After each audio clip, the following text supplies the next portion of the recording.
Hello, I'm Bob the Booker and welcome to my channel.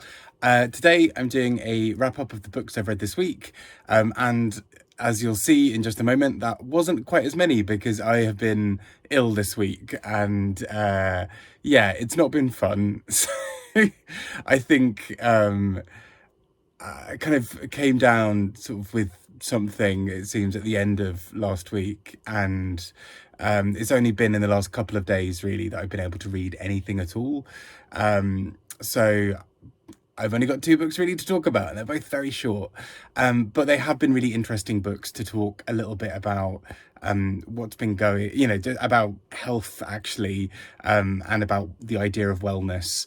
So actually it's been quite appropriate, but yeah, it's been difficult. I think I had such great plans for the week, not only in terms of what I was going to be getting up to, but also in terms of reading, and they all fell by the wayside. I am thankfully a lot better.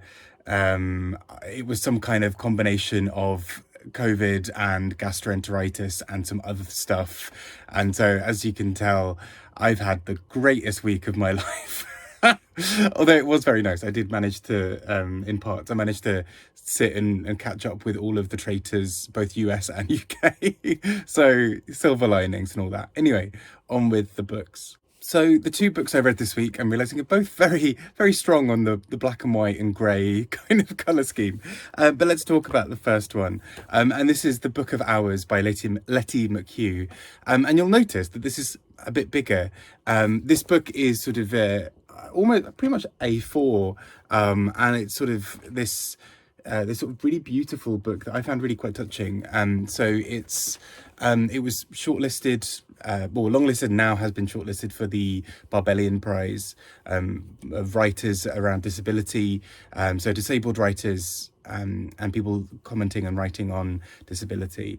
And what I think this book does so successfully is create something brand new for itself in terms of how it wants to see itself. So Letty McHugh writes about how when she was feeling ill, particularly with chronic illness, she wasn't finding the books that she needed that would be the ones that would be the things she returned to, these sorts of old texts that would be the consistent things that she could return to and feel solace in, almost in a sort of religious style. And so she calls this the Book of Hours, and it has this sort of almost old feeling of that. She refers to, let's find a good example. She'll talk about, for example, pilgrimages at various parts of this book, and she writes it in this way that's almost like one of those old tomes that you find where people talk about the lessons they've learned in this sort of big kind of consummate story kind of way. And then actually what she does instead, I think, is really quite brilliant, what she manages to achieve through that, because it's sort of occasionally we'll have things like this where she talks a little bit about, she takes pictures, she sort of decorates it with things that she's found and all these things. But there are some really profound meditations in this about the idea of health and identity and being, that I found really quite moving. I was sort of welling up a fair bit whilst reading this, because I think she captures something so brilliant about this idea of, we talk about health always as something goes wrong and then you get better. And she makes this sort of, poses this question of, but what if you don't get better? What if you have something chronic? What if you get better and then you just get worse again? She says that, we always frame it as if there's that way round, whereas actually we always, before death, will have to get worse again. And so actually, how do we hold on to those big truths and those big scary ideas and not just give up all hope? How do we make peace with the idea that we are these living, breathing humans who will at some point have something wrong happen to us, like something bad happen to us, or, where our health won't be as it was before? How do we make peace with that and carry on in a way that isn't sort of just being stoic and just sort of grinning and bearing it? How do we actually make genuine peace with that? And I think this book is a real attempt to do that in a really beautiful way. It talks a lot about where we find solace, where we find peace, where we find these moments of calm and meaning in our lives. And I just think this is a stunning, stunning book. It's a really beautiful look at things. I think, sometimes obviously right book, right moment. And I think this was the case for me. I think, I was also just so, by this point, I think I was on about day 5 of not really having done much more other than be in bed or occasionally be at my desk. And she captures so well that idea of, and that's okay. Like right now you are focusing on looking after yourself and focusing on being better. And how lucky are you to be able to do that right now? So yeah, a gorgeous, gorgeous book, and has gone right to the top of my favourites for the Barbellion. I think this is such a gorgeous, gorgeous book, and it's written with so much heart and so much humanity. I just think it's stunning. Yeah, so I really, really recommend it.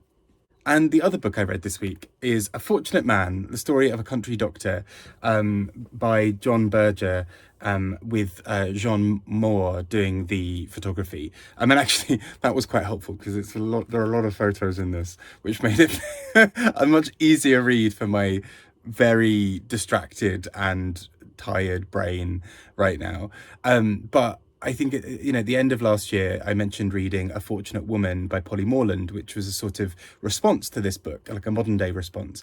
And so I wanted to go back and read the original that it was based on. And this was a sort of classic amongst, particularly, it seems, sort of doctors and people working in healthcare, as a sort of foundational text about this idea of being among your patients, living with them, understanding them as full rounded humans, understanding the things that would stop them wanting to come to having to have a health appointment, all those sorts of things.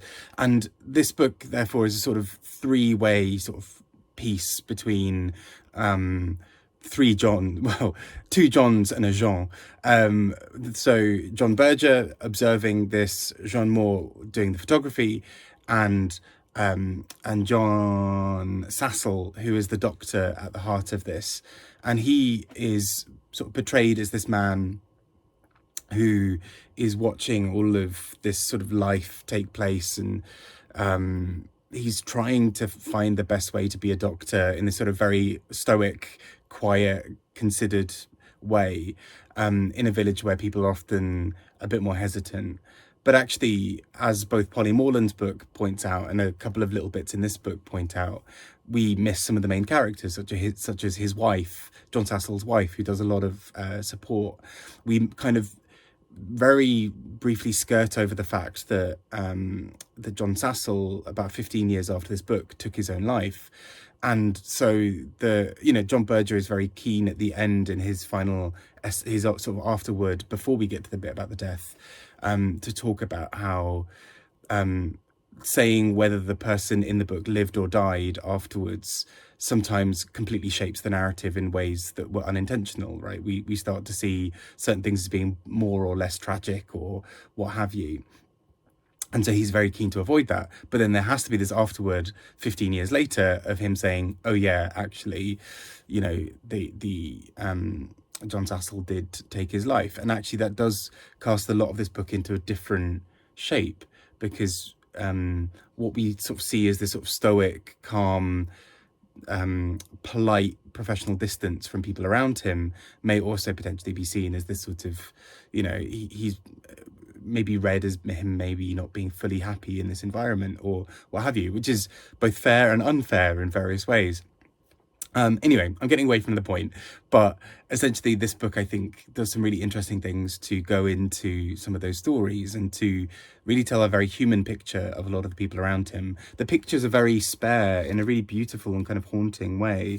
So, for example, just one like this, where we just have, just these little snapshots of people in the village in a way that humanizes them. Obviously they are humans, but it kind of adds this sort of extra depth to the stories we're being told about people in the village. These are real life humans, not just plot points, and I think there's something quite beautiful about that. So those are the 2 books I ended up reading this week, and as you can tell, both on a similar theme, but I mean, also it did help for me that both of them were a bit shorter and had pages that were just pictures, because my brain is still not fully caught up. And honestly, there were a few days where I was like, oh my gosh, this is going to be great. I'm in bed all day. I can sit and finally read Ozabol, which is 800 pages. I'm going to do this. I've got this. And I went to pick up the book and I was like, no, I can barely remember my own name right now. So maybe trying to do this is not the thing, but I feel like I'm on the mend. I feel like I'm only really a few days away from being close to back to normal. But yes, I will hopefully as well also have a Wednesday video soon. I realized I was gonna do one this week, but then had read nothing and at that point was still not really able to say my own name. Really, I was just so grim. But here we go. So I've been Bod Booker. Take care, and I hope you're all doing really well. And I will speak to you all soon. Bye bye.